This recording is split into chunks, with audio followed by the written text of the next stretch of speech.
Well, there's a group called AIPAC, and they come and they want to know what's your position on Israel. AIPAC will take Republicans and Democrats, new members, on a special trip to Israel. We have a law. Yes, they should register under that law. So recently, Marjorie Taylor Greene went on Tucker Carlson's podcast and talked about the true nature of AIPAC, its influence over U.S. politics, what kind of tactics they use to get elected officials to vote in the interests of a foreign country, and what can be done to curtail that. So let's watch and let's react. Please like this video and subscribe to the channel. Other countries don't put up with that. You try that in the UAE. Yeah. This happened. You're some Pakistani worker building office buildings in the Gulf, and you like have a march through downtown Abu Dhabi saying, I'm mad at India. They're like, you're out on the first flight right back to Lahore. Burning their flag. Yeah, nothing personal. Yeah. If you're out there burning their Indian flag, I'd love to see what happens to you. Yeah. Well, the attitude of the Emirati government is that has nothing to do. Don't bring that shit here. Right. Even if we're on your side. I mean, you know what I mean? Right. Yes. 100%. Yeah. But okay, so in Congress, we have, I think it's 32 members of Congress are foreign born, not born in the United States. Really? 32. I serve with them. 32. Well, I was surprised to learn that Ted Cruz is not American. He's like a secret Canadian. Well, it is kind of crazy and almost humorous that there isn't this kind of foreign-based lobby of any other country in the United States lobbying specifically for the interests of that government. And this was really exposed in Tucker's interview with Ted Cruz, because one of the things that he said was that, well, this is actually just Americans. This isn't Israeli influencing government. It's just Americans that want a tight-knit relationship between the U.S. and Israel. And then Tucker Carlson asked him, well, what's an example of something that AIPAC lobbies for that's against the interests of the government of Israel? And of course, he had no answers. He deflected that. But really, this kind of lobby would not exist for any other country, and it shouldn't be. Any other country would have to register so that they can't be the type of lobby that AIPAC is. And for some reason, we're forced to endure it. We have to just accept this as part of American life. And thankfully, there are people like Marjorie Taylor Greene and Thomas Massie that are shedding light upon this for one of the first times, especially in my lifetime, that this is actually getting prominent coverage. He's from Canada, not Texas. Oh. Yeah. So Canada, does it border Texas? I don't think so. Not on the map I saw. Okay. So what is it? It feels weird even to ask you, because I've spent so many decades studiously ignoring this issue. I don't want to engage. I think it's weird. It's always bothered me, but I don't want to talk about it because I don't want to fight about it. But it's been pushed. You can't ignore it. And you brought it up. Why are almost every single Republican I'm aware of, other than you and maybe Massie, is like in this weird kind of Israel worship mode all the time? And many Democrats, by the way, Pelosi, chief among them. When is that? So when a candidate steps forward and they're running for Congress, they get approached by all kinds of groups, all the special issue groups, everything from pro-life groups to pro-gun groups to Christian groups. And there's a group called AIPAC, and they come too. And so they'll have a survey form for you to fill out. Each group has a survey form because they want to know where you are on the issues, which I think is a good thing. I think Second Amendment groups need to know, hey, are you going to take away my gun rights? I think that's the right thing to be asking candidates. Pro-life groups, are you going to go to Washington and vote to kill babies? Like, we want to know who you are. I think that's great. Well, there's a group called AIPAC, and they come and they want to know what's your position on Israel, and they want you to write a paper, and they want to fill you out on your position on Israel.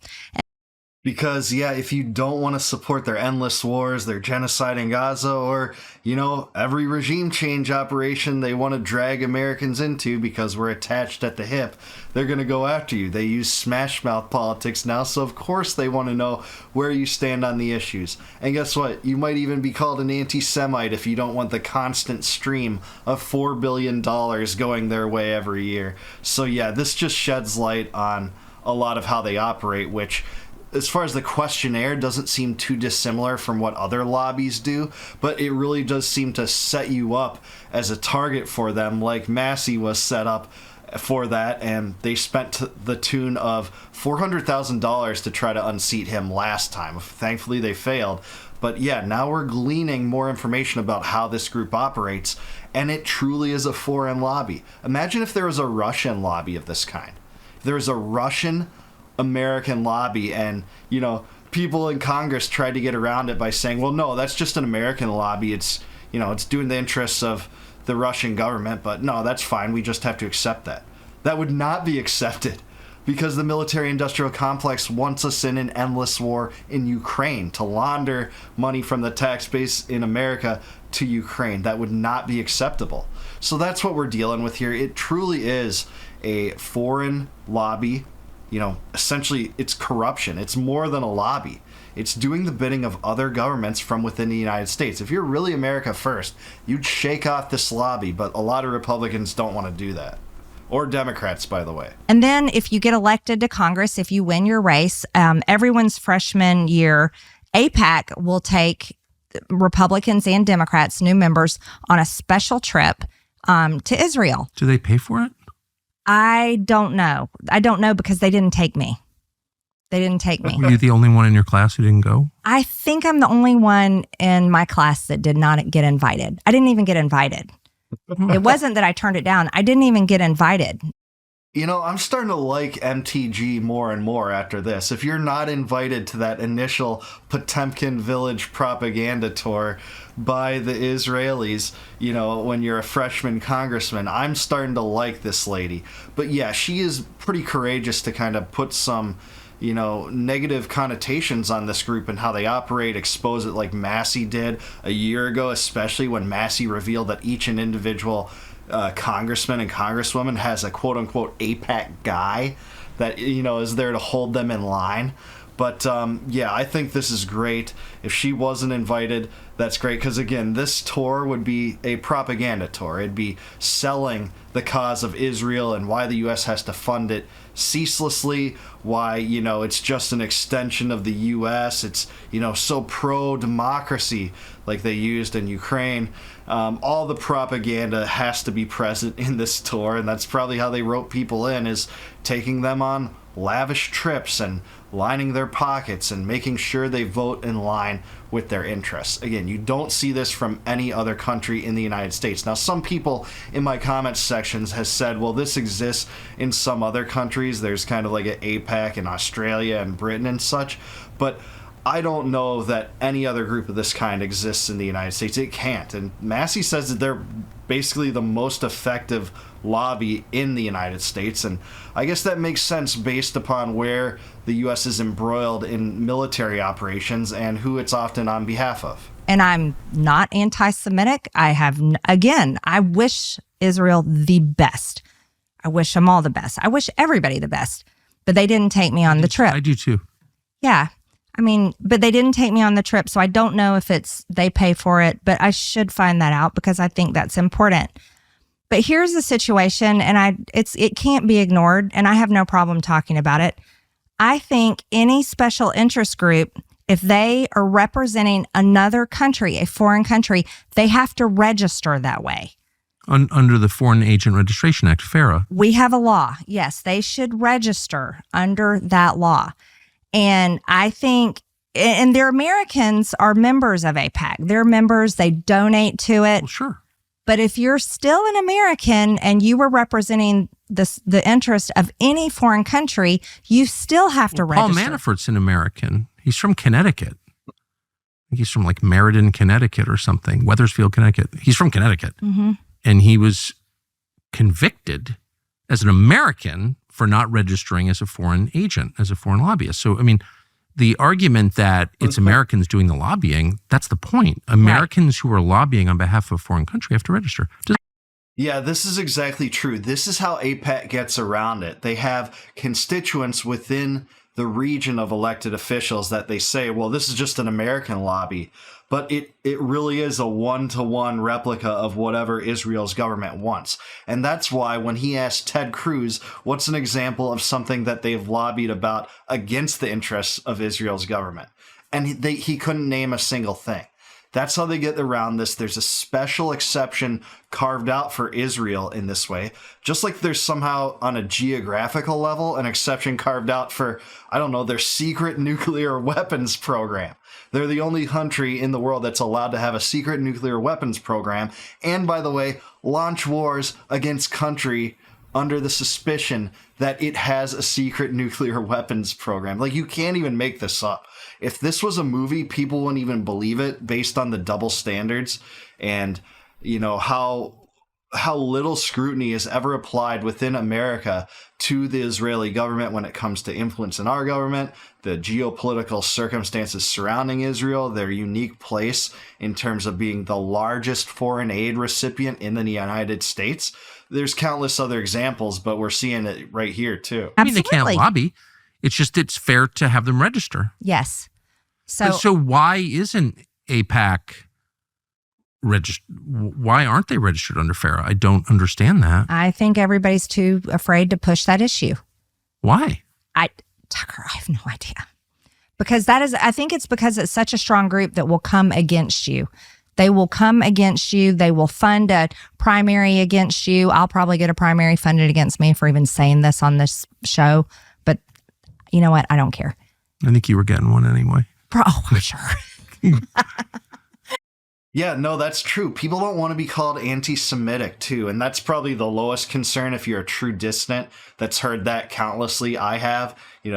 I'm married to a Jewish woman, and my heroes that are libertarians are disproportionately Jewish. They're Murray Rothbard and Friedrich von Hayek and Ludwig von Mises and Dave Smith.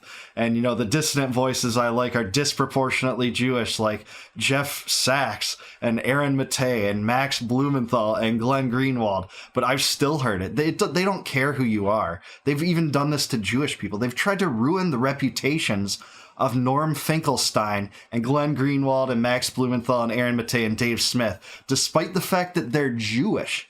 You know, they're still called anti-Semitic. You can't get away from it, and I do think that a lot of elected reps are afraid of that. Their name and reputation's in the spotlight all the time. There's articles written about them all the time. So they don't want to buck Israel's interests or AIPAC's lobbying interests because of fear of those kind of reprisals and primaries, as she's talking about too.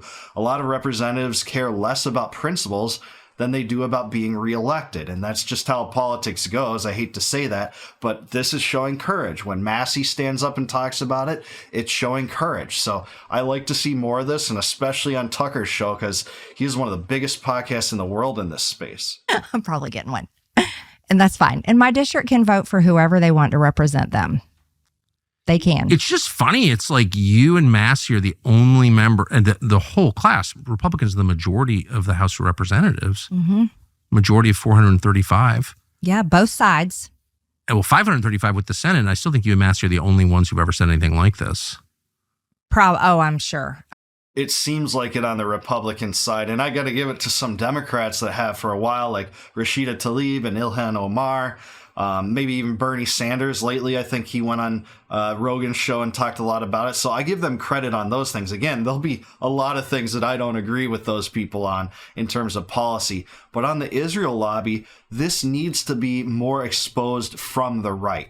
Because if it's exposed from the right, we can create a single issue coalition around these things that transcend typical tribal compartmentalization. And I think that's a good thing, not only in terms of the anti-war cause, but the anti-foreign lobby cause too. You'd think a lot more right-wingers that preach, America first should be all over this. But of course, America first doesn't always mean, not Israel first, which is what I gather from the GOP establishment. I'm sure we're the only ones. We're not the only ones that think it, but we're the only ones that say it. So that's my next question. But it's not anti-Semitic to say it. Well, obviously. That's because silly. if I had a group coming to me and saying, we really want to make sure that you're voting to fund $3.3 billion, every single year to whatever, Switzerland. Exactly. That would be the same thing. I love Switzerland. I have ancestors who came from Switzerland, and I go a lot. It's just an amazing country. I couldn't support it more. I wish Switzerland well, as I wish Israel well. But if there were, maybe there is a Swiss lobby, I would, it probably is. I'm sure there is. There's every kind of. Well, if there is, they don't have exemptions like AIPAC does, where they don't have to register and thus are under essentially none of the same restrictions, certainly so. I mean, Right. I'm not, they don't need the help, I guess, but I would, neither is Israel really, but I would expect them to register under the law. of course. And I they wouldn't be an probably have. anti-Swiss bigot No. for saying, Yeah, that's a good example. You would not be called that if you object to sending heaps of money to Germany. You would not be called an anti-Germanic bigot. You just certainly wouldn't. And that's because there's no co-option of woke liberal tactics on the right in this regard. They'll use anti-Semitic and accusations of anti-Semitism as a bludgeon against anyone that dares criticize Israel, for the same thing that the left criticize basically anyone revealing, basic facts of biology as a sexist or a racist or, a homophobe or whatever they said. This is typical tactics of wokeism just applied on the right, only in the direction of Israel. We've seen several states rewrite their statutes and hate speech laws on this basis. I think both Georgia and Arizona has done that to be more expansive when it comes to carving out this special hate speech category, against Israel, actually, and, essentially pretending that that's an attack against Jewish people in general. It's just so stupid. saying otherwise. So I guess I don't really want to play along, but I'm wondering, this is all so very obvious and so rational and so relevant right now. Mm-hmm. Does anybody ever mention this in the Congress? I mean, you've been there for a while. No, they have their blind faith and loyalty. And they're scared to say it. So, hey, I have to commend Marjorie Taylor Greene for showing considerable bravery in exposing AIPAC for what it is. It's a foreign lobby trying to insert its own views into our political system, twisting the arms of our legislators to do that. And hey, I give her massive props if she, refused to take that trip and wasn't invited to that initial trip that the Israel lobby gives to freshman elected officials, which has to be a propaganda tour, certainly so. But really what I love about this interview is that it's really revealing the extent to which this is being talked about on the right more than any other time in my lifetime. That's a huge source of hope. And it's not just her, it's also Thomas Massey, who's appeared on Tucker's show a few times to talk about that, including last year when he talked about how individual, AIPAC agents are assigned to these elected officials and they call them their AIPAC guy. They hold them in line and, Massey's one of the only ones that's unwelcome. Well, again, to hear this come up has never happened really in my lifetime on the right. There were dissident voices that criticized the U.S. relationship to Israel and foreign aid to Israel in the past. People like Dennis Kucinich and Ron Paul and Jim Traficant to some extent. But now it's making more headway on the right. And I hope that continues because there sure are a lot of people that preach the America First creed, but then just have no problem with funneling U.S. taxpayer money to this foreign entity and getting involved in all of their preferred regime change operations and wars. Even in this administration, we did that, and we bombed Yemen, presumably on behalf of Israel, because the Houthis were one of the few groups that wanted to supply the Palestinians with aid. We just did the same thing in bombing 3 nuclear enrichment facilities on behalf of the Israel lobby and the Israeli government in Iran. Trump essentially rolled the dice on American lives in the Middle East, of which there were about 45,000 in that Arabian region that Iran could have touched. And we had to rely on the restraint of the Iranian government to avoid, a massive reprisal, potential regime change operation, and prolonged occupation that we got back in Afghanistan and Iraq. And I'm thankful we didn't get that. But also, the Israeli lobby wanted us to topple Saddam Hussein in Iraq, they wanted us to topple Assad in Syria, and they wanted us to topple Gaddafi in Libya. All 3 of those excursions paid no sense to the American people. They had no positive benefits to us. How can you say they did? There's open market slavery in Libya now, and Gaddafi's weapons are scattered across sub-Saharan Africa. In Syria, there's now a fundamentalist in charge of the government that had experience fighting U.S. troops in both in Iraq, and then became part of a rebel group, ISIS, in Syria that fought against Assad's regime on behalf of the Americans, who at that point were supporting al-Qaeda, if you can believe that. In Iran, we're there under specious reasons. They have no nuclear weapons. They never did. Tulsi Gabbard admitted that 7 weeks ago. And in Iraq, all of that facade crumbled too when Saddam didn't have the weapons of mass destruction. They moved the goalpost and said, well, it's a humanitarian crisis. Well, the U.S. caused the humanitarian crisis by killing 1 million more people there. And, you know, we always fall for these blunders, these stupid military excursions.